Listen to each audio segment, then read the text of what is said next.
जी hello दोस्तों, मैं हूं कमर चीमा। उम्मीद है आप लोग ठीक होंगे। दोस्तों, आपको पता है कि आज भारत के वज़ीर आज़म नरेंद्र मोदी ने मन की बात में ये कहा है कि हम छोड़ेंगे नहीं, हम सख्त सजाएं देंगे। Justice will be done. Perpetrators of the Pahalgam attack will get harsh punishment. जबकि पाकिस्तान के वज़ीर आज़म जो हैं उनके बारे में ये कहा जा रहा है कि वो रिक्वेस्टें डाल रहे हैं कि अमन की बात करें। जनाब, हम डी एस्केलेट करना चाहते हैं। वो कहते हैं छोड़ेंगे नहीं, ये कहते हैं डी एस्केलेट करना है। मैं बिल्कुल इस चीज़ के हक़ में हूँ कि जंग नहीं होनी चाहिए, डी एस्केलेशन होनी चाहिए, लेकिन हर वक्त एक ही स्क्रिप्ट नहीं पढ़ना चाहिए। सिचुएशन के हिसाब से स्क्रिप्ट चेंज कर लेना चाहिए। आप दुनिया को क्या पैगाम देना चाहते हैं? आप दुनिया को ये पैगाम देना चाहते हैं हम पुरअमन कौम है। ज़ाहिर बात है पाकिस्तान एक पुरअमन कौम है, लेकिन सवाल ये पैदा होता है कि जब आपने एक वाक़या किया नहीं, जब आप एक वाक़े में इन्वॉल्व नहीं, गो कि माने तो सही ना, आप माने एक बात को कि पाकिस्तान के अंदर रोज़ दहशतगर्दी के हमले होते हैं और आप ये रोज़ कहते हैं कि जनाब भारत इन्वॉल्व है। वहाँ पे 5 साल बाद एक वाक़या होता है और वो एक दफ़ा कहते हैं पाकिस्तान इन्वॉल्व है और फिर वो जो तबाही मचती है, यानी कि आपके रोज़ कहने से कोई फ़र्क नहीं पड़ता, उनके एक दफ़ा कहने से बहुत फ़र्क पड़ जाता है। सो ये नैरेटिव में हम बहुत पीछे हैं, मानना पड़ेगा हम बहुत पीछे हैं। बातें बड़ी हम करते हैं, लेकिन अब मौके की पोजीशन देखें। भारत ने जो पहलगाम वाक़या है उसको नेशनल इन्वेस्टिगेशन एजेंसी के हवाले कर दिया। आपको याद है कि कल पाकिस्तान के इंटीरियर मिनिस्टर मोहसिन नकवी ने मीडिया को इंटरव्यू देते हुए कहा कि हम एक ट्रांसपेरेंट इंक्वायरी चाहते हैं। सो पहली बात तो यह है कि भारत ट्रांसपेरेंट इंक्वायरी ज़ाहिर बात है नेशनल इन्वेस्टिगेशन एजेंसी से करवाएगा। मैं ज़ाहिर बात है भारत का अदारा है। अब दो चीज़ें हैं, भारत का अदारा है और भारत की सरकार ने कुछ फैसले पहले ही ले लिए हैं कि पाकिस्तान इन्वॉल्व है। पाकिस्तान जो है वो मिलिट्री अटैची वापस चले जाएं, बॉर्डर बंद कर दिया, इंडस वाटर ट्रीटी से निकल जाएंगे, ये उन्होंने पहले कह दिया। तो नेशनल इन्वेस्टिगेशन एजेंसी क्या कोई और सोल्यूशन लेके आएगी? वही लेके आएगी जो ना मोदी साहब ने फैसला कर दिया है नेशनल कैबिनेट और जो सिक्योरिटी कमेटी के अंदर। मुझे अब ये बताएं, अब पाकिस्तान कहता है कि ट्रांसपेरेंट इंक्वायरी होगी। ये पहले इन्होंने इंक्वायरी कर ली है, अब हो सकता है अगर कल को ट्रांसपेरेंट इंक्वायरी की तरफ जाते भी हैं तो जारी बात है ये पहले एक इंक्वायरी जो है उसको भी असरअंदाज करेगी। अब जारी बात है उसकी क्या मतलब है क्या नहीं। ऊपर से आपको इस चीज़ का भी पता है कि पाकिस्तान के वज़ीर आज़म की ईरान के सदर पेज़ेश्कियान से बात हुई है और उसमें ये कहा है कि पाकिस्तान जो है डी एस्केलेट करना चाहता है। इंडियंस कहते हैं कि पाकिस्तान रिक्वेस्ट कर रहा है, तरले कर रहे हैं, झुक रहे हैं, ये वो कह रहे हैं। पाकिस्तान के वज़ीर आज़म ने जब से ये वाक़या हुआ है एक दफ़ा तकरीर की है इंग्लिश के अंदर, एक दफ़ा तकरीर की है इंग्लिश के अंदर, और हम नरेंद्र मोदी 2 दफ़ा बोल चुके हैं, 2 दफ़ा। वंस एट बिहार, जहाँ भी उसने कहा इंग्लिश में बात की कि हम आपको आइडेंटिफाई करेंगे, ट्रैक करेंगे, ट्रेस करेंगे, कत्ल करेंगे। आज उन्होंने फिर बात की है और पाकिस्तान के वज़ीर आज़म सिर्फ इंग्लिश में बोलते हैं क्योंकि सारे उनको पता सारा पाकिस्तान अंग्रेज़ी समझता है। जब पाकिस्तान इंग्लिश समझता है तो सारी बात है वो अंग्रेज़ी समझता है ना। यहाँ पे लिटरेसी रेट 60% है, जहाँ पे लिटरेसी की डेफिनेशन है कि आप नाम लिख लेते हैं और थोड़ी सी शायद अखबार पढ़ लेते हैं। ये जिस मुल्क की लिटरेसी की डेफिनेशन हो 60% के ऊपर, वैसे तो हमारे पास डाटा भी नहीं है नया, वो एक अलग तकलीफ़ है। और फैसला ये कर रहे हैं कि बातें करनी है अंग्रेज़ी में, अवाम को पता ही ना लगे मैंने बात क्या की है। जिस मुल्क के अंदर इंग्लिश का एक टीवी नहीं है उस मुल्क में आप इंग्लिश में टीवी तकरीर करते हैं। चलें, ये भी आपकी मर्ज़ी है, आप वज़ीर आज़म हैं, जो मर्ज़ी करें। अब आपने ईरानी सदर से बात की, जाहिर बात है we thank you Iran for a positive role देखिए, दुनिया में कोई मुल्क भी पॉजिटिव किरदार अदा करे उसकी तारीफ़ करनी चाहिए। ईरान ने एक पॉजिटिव किरदार अदा किया, लेकिन इंडिया उसको कैसे देख रहा है? इंडिया उसको इस तरह देख रहा है, वो कह रहे हैं कि डर गए हैं, डी एस्केलेट करवा रहे हैं, रिक्वेस्टें डाल रहे हैं, डी एस्केलेट करवा रहे हैं। आप थोड़ा सा एक डिफरेंस देखिएगा। जब से ये वाकया हुआ है,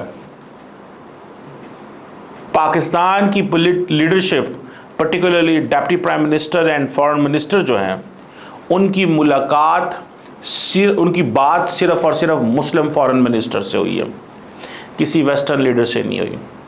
जबकि इंडिया की मतलब बातें सिर्फ और सिर्फ वेस्टर्न लीडर से हो रही हैं, इंक्लूडिंग मुस्लिम लीडर्स। ये आप डिफरेंस चेक कर रहे हैं आप, कि आपकी किसी भी वेस्टर्न लीडर से कोई बात नहीं हुई हमारे डिप्टी प्राइम मिनिस्टर की एंड फॉरेन मिनिस्टर की। उनकी बात सिर्फ होती ही वेस्टर्न वर्ल्ड के लीडर से है। पाकिस्तान के फॉरेन मिनिस्टर की बात हुई इजिप्ट के फॉरेन मिनिस्टर से, सऊदी अरब के फॉरेन मिनिस्टर से, ईरान के फॉरेन मिनिस्टर से, अज़रबैजान या I think there is another country, उसके फॉरेन मिनिस्टर से मुलाकात हुई। That's it. और कोई मुल्क नहीं है, there is no other country जिसमें वेस्ट में आपने मुलाकात की हो। वो सारी वेस्ट को डील कर रहे हैं। आपके बारे में ये कहा जा रहा है, ये जिस अंदाज से आपने चीज़ें शुरू की हुई हैं कि जनाब आप जिस अंदाज से बात कर रहे हैं, अब देखें ना, अब पाकिस्तान के अंदर सिचुएशन रूम्स क्रिएट कर दिए गए हैं, सिचुएशन रूम्स क्रिएट कर दिए गए, उसमें मैं अलग बात करूंगा। लेकिन मुझे ये बताएं, आज तीसरा दिन है कि सीज फायर वायलेशंस हो रही हैं। कहा जा रहा है कि स्मॉल आर्म्स इस्तेमाल किए जा रहे हैं टू डेट। क्या पता कल को बड़े आर्म्स भी इस्तेमाल होने शुरू हों, बड़ी गोलाबारी होनी शुरू हो जाए। So get ready, things are not good. लेकिन पाकिस्तान की तरफ से जो पैगाम जा रहा है वो ये है कि ये बात करना चाहते हैं। मैं जब पाकिस्तान के वज़ीर दाखिला ये एक चीज़ कहते हैं कि जनाब हमारे यहाँ दहशतगर्दी होती है, आप कंडेम भी नहीं करते, और आपके यहाँ दहशतगर्दी होती है, हम कंडेम भी करते हैं, हम इंक्वायरी का हिस्सा भी बनना चाहते हैं, हम ट्रांसपेरेंट इंक्वायरी कराना चाहते हैं, हम आपको तावन देना चाहते हैं, हम सारा कुछ करना चाहते हैं। हम अब मैं इससे ज़्यादा और क्या मैं इन हीरो की बातें सुनाऊँ आपको कि आपके यहाँ बंदे मारे जाएं तो वो कहते हैं हमें अफसोस भी नहीं करना आपसे। उनके यहाँ बंदे मारे जाएं, आप कहते हैं हम अफसोस भी करते हैं, हम डी एस्केलेट भी करते हैं, हम सारा कुछ करते हैं। आप सिर्फ पोस्चर बदल लें और बातें सुने, इनकी बातें ऐसे करते हैं आसमानों से ऊपर जाती हैं। सो ये अब जो सिचुएशन है जिसमें ईरानी लीडरशिप तावन करने की कोशिश कर रही है, उसको इंडियन मीडिया ये प्ले दे रहा है कि पाकिस्तान के वज़ीर आज़म शहबाज शरीफ डर गए हैं और वो रिक्वेस्ट कर रहे हैं ईरान से कि ताल्लुकात को ठीक करें, नॉर्मलाइज करें। और वो दूसरा इस चीज़ को भी इंजॉय कर रहे हैं कि ये वो जो पोल्स ऑफ पावर थे, the Iranians lead the Shia Islam in the Muslim world, the Saudi Arab deals with the Sunni Islam in the Muslim world, and both of these countries are very good friend with India. तो कहते हैं तुम लोगों को इससे बड़ा शौक था, जाओ हमारे ये ताल्लुकात हैं। ऊपर से हमारा प्रॉब्लम क्या है, मैंने कहा ना कि हम रिक्वेस्टें डाल रहे हैं, वो कह रहे हैं छोड़ेंगे नहीं, मार देंगे, ख़त्म कर देंगे, ढूंढेंगे, तलाश करेंगे। पाकिस्तान के वज़ीर आज़म ने कोई ऐसी स्टेटमेंट जारी नहीं की जिससे मैं ये कह सकूं कि वो मजबूत नज़र आए हैं। हाँ, अमन के हवाले से उनकी स्टेटमेंट है, अमन चाहते हैं, अब he wants piece.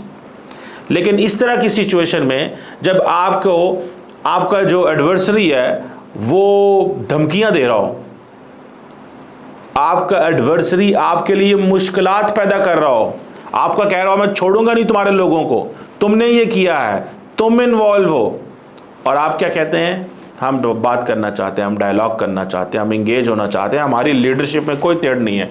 Pakistan needs leadership. मुझे याद है आज भी पाकिस्तान के सोशल मीडिया के अंदर, ये मैं बड़ी आपको अहम बात बताने लगा हूँ, पाकिस्तान के सोशल मीडिया के अंदर आज भी जनरल मुशर्रफ को याद किया जाता है। और जनरल मुशर्रफ को याद इसलिए नहीं किया जाता, ही वॉज अ डिक्टेटर और he overthrew the government over sitting prime minister. मैं कभी भी किसी डिक्टेटर को ये करते ही उसको अप्रिशिएट नहीं करूँगा, लेकिन उसको पसंद किया जाता है because he was bold, he could speak, he could talk, he could give a perspective, he had a narrative, he explained Pakistan's perspective. We do not have anyone, मैंने आपको बहुत पहले कहा था, we do not have anyone who can advocate Pakistan's case. हमारे सियासतदानों को आदत है एक दूसरे पे अपनी मीडिया पे गालियां देने की और एक दूसरे के खिलाफ बातें करने की। बिलावल भुट्टो जरदारी ने कल बात की, लेकिन बिलावल भुट्टो जरदारी ने जो बात की उसने यही कहा, उसने कहा कि सिंध दरिया बहेगा या इसमें पानी बहेगा या इंडियंस का खून बहेगा, ये उसने बात की है। लेकिन because he is in opposition, उसका वो है तो हुकूमत में ही है लेकिन वो अपोजिशन में बैठे हुए हैं, आप खुद कहते हैं, लेकिन उनके पास मिनिस्ट्रीज कोई नहीं तो उसकी बात की वैल्यू कोई नहीं है। और जिसकी बात की वैल्यू है वो कह रहा है कि नहीं मैं तो कुछ नहीं करना चाहता, मैं तो कुछ नहीं करना चाहता। ऊपर से आपको पता है अमेरिका भी इन्वॉल्व है। काश पटेल आपको जानते हैं, डायरेक्टर FBI, नरेंद्र मोदी के बहुत करीब हैं। जब मुझे याद है कि डॉक्टर जयशंकर अमेरिका गए थे तो काश पटेल से मुलाकात हुई थी उनकी, जब प्रेसिडेंट ट्रंप का ओथ लिया था। उसके बाद I think prime minister Modi भी उनसे मिले हैं, if I am not wrong. काश पटेल ने बात की, director national intelligence Tulsi Gabbard ने बात की, ट्वीट की प्रॉपर्ली। सो आप इससे अंदाज़ा लगाएं that how much the American deep state and American intelligence apparatus is supporting prime minister Modi and India. हालांकि अमेरिका की जो पोजीशन है मुझे लग रहा है it will stay neutral until and unless situation बहुत आगे नहीं बढ़ती।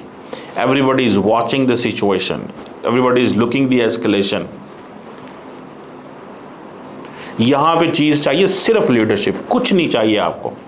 वेपन्स भी आपके पास हैं, मिसाइल भी हैं, अवाम भी है, लड़ भी सकते हैं। हर कौम सारा टाइम नहीं लड़ सकती। देखें आपकी जो सारी की सारी जो स्ट्रैटेजी है ना, इंडिया आपको इंडिया भी ब्लफ कर रहा है। इंडिया पाकिस्तान के बारे में कहता है कि पाकिस्तान न्यूक्लियर ब्लफ खेलता है, तो क्या इंडिया ब्लफ नहीं खेल रहा? आपको नहीं समझ आ रहा? अगर आपके बारे में वो कहते हैं कि आप न्यूक्लियर ब्लफ खेलते हैं, कि आप न्यूक्लियर करते हैं। पाकिस्तान के कल रेलवे मिनिस्टर ने कहा हुआ है कि हमने ये न्यूक्लियर वेपन जो है ये सजाने के लिए नहीं रखे हुए, डेकोरेशन के पीस नहीं रखे हुए, ये चलाने के लिए और भारत के लिए रखे हुए हैं। गो के कोई ना कोई पाकिस्तान में एक आधा मिनिस्टर ऐसा होता है जो न्यूक्लियर वेपन की स्टेटमेंट देता है, वरना पाकिस्तानी गवर्नमेंट ऑलवेज अवॉइड्स कि न्यूक्लियर का नाम ना लिया जाए। लेकिन अब की पोजीशन ये है कि अब पाकिस्तान के पास कोई चॉइस नहीं है। There is no choice at the moment, कोई चॉइस नहीं है।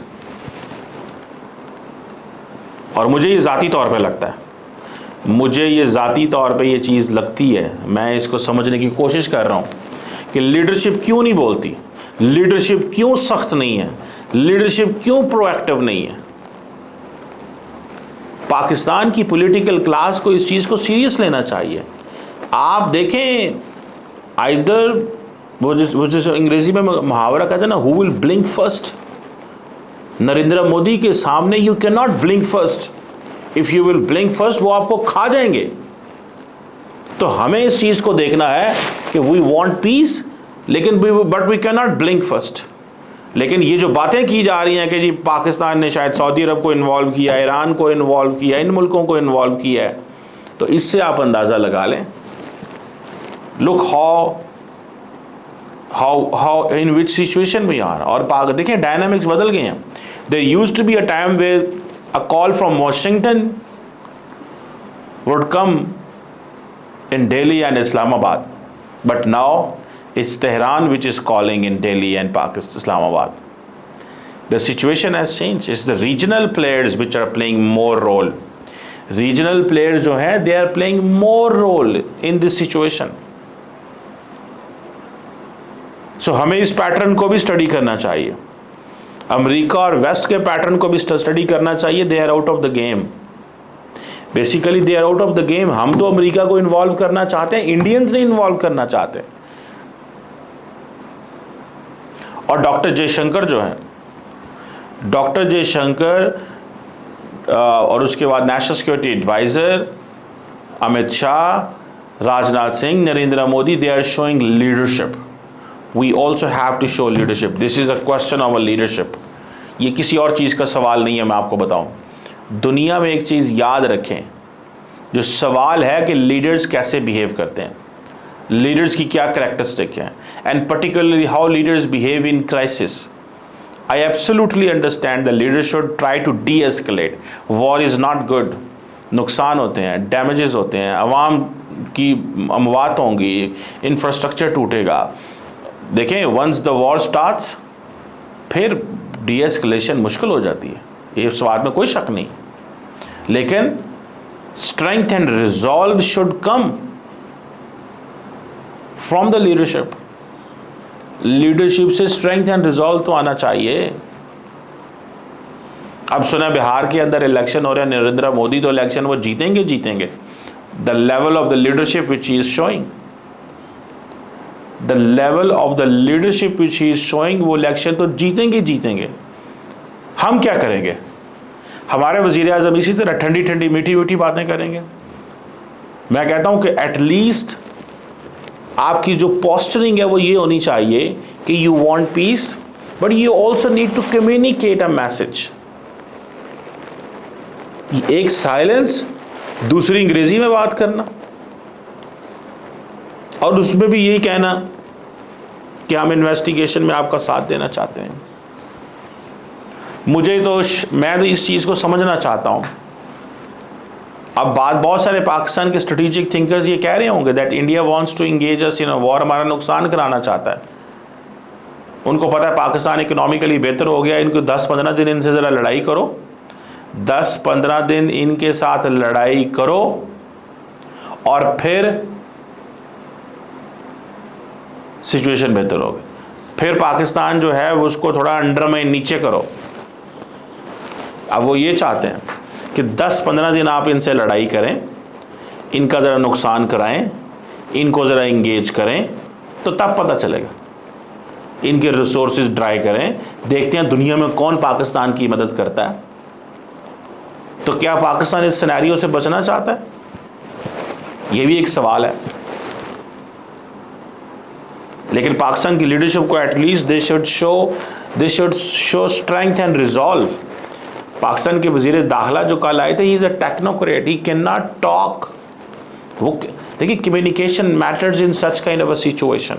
कम्युनिकेशन मैटर करती है, ये याद रखें, कम्युनिकेशन मैटर करती है। जो पाकिस्तान के फॉरेन ऑफिस में सिचुएशन रूम बन गए हैं, इसका मतलब क्या है? इसका मतलब है the situation is delicate, the situation is delicate. जब पाकिस्तान का फॉरेन ऑफिस बैठ के मॉनिटर कर रहा है इंडिया क्या कर रहा है और पाकिस्तान क्या कर रहा है, दुनिया क्या रिस्पॉन्ड कर रही है, this is a delicate situation. Messaging दुनिया ये देखेगी ये अमन चाहते हैं, दुनिया आपके इस अमन को अप्रिशिएट ज़रूर करेगी, लेकिन याद रखें दुनिया उनकी जिंगोइज्म को भी देख रही है। नरेंद्र मोदी जो दंदना रहे हैं, कह रहे हैं मैं नहीं छोड़ूंगा, मैं सज़ा दूंगा, मैं पकड़ूंगा, और आपको पता है पहले वो इस तरह की चीज़ें कर चुके हैं जिसमें वो पाकिस्तान के अंदर घुस के उनके डेथ स्क्वाड जो हैं ऐसे लोगों को मार चुके हैं। अब पाकिस्तान का वज़ीर दिफा कहता है कि अगर पाकिस्तान के शहरियों को मारा गया तो इंडिया के शहरी भी नहीं बचेंगे। तो पहले भी तो मार रहे हैं, आपने क्या कर लिया? सर सवाल तो बनता है आपसे वैसे ही है। उधर ये पूछना चाहिए था उन सहाफ़ियों को, सर पहले भी तो उन्होंने बंदे मार लिए हैं, आपने क्या कर लिया? बातें, और उल्टा स्टेटमेंट दे दिया अपने मुल्क के ख़िलाफ़ कि हम 30 साल से डर्टी काम कर रहे हैं, हम दहशतगर्दों को बना रहे हैं, हम जहादी बना रहे हैं। आपने उल्टा ये कह दिया हम अमेरिका के लिए करते थे। So for God sake show leadership, come forward, stand toll.